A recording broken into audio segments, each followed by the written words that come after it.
احنا بنعرض لحضراتكم دلوقتي مؤشرات الفرز في مجموع 115 لجنه، لانه ده هتبداوا حضراتكم تشوفوه من خلال الحلقه اليوم النهارده، ان احنا بدانا يعني نحاول نتقدم خطوه ونقدم جمع للجان بدل ما العيون والناس تقلق وتشوف لجان فرعيه كتير.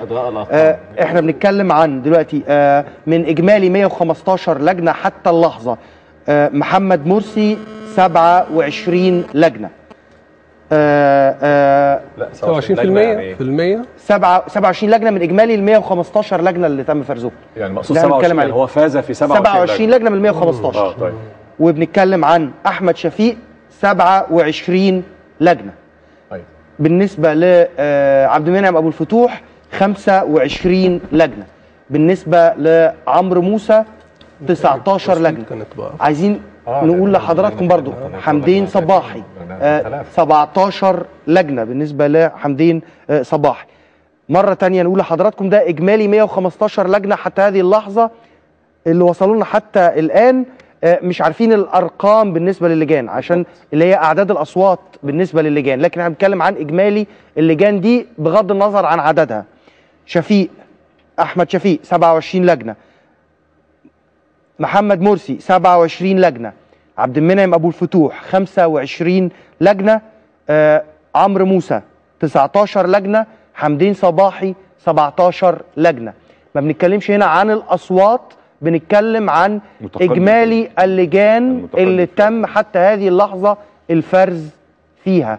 احنا بنحاول نجمع مع حضراتكم إجمالي اللجان اللي بيتم الفرز فيها، وده نصيب المرشحين في ال 115 لجنة.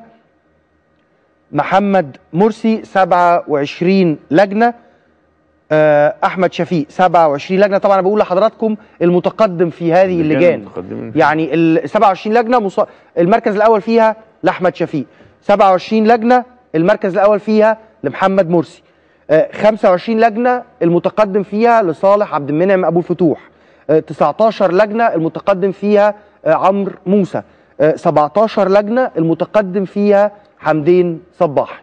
ممكن يبقى السعة التصويتية للجان معينة هي ترجح كفة مرشح دون آخر، اسم دون آخر، لكن بنحاول نقدم لحضراتكم إنه 115 لجنة حتى الآن، ممكن لجنة واحدة في حتة تانية تساوي الأصوات دي كلها.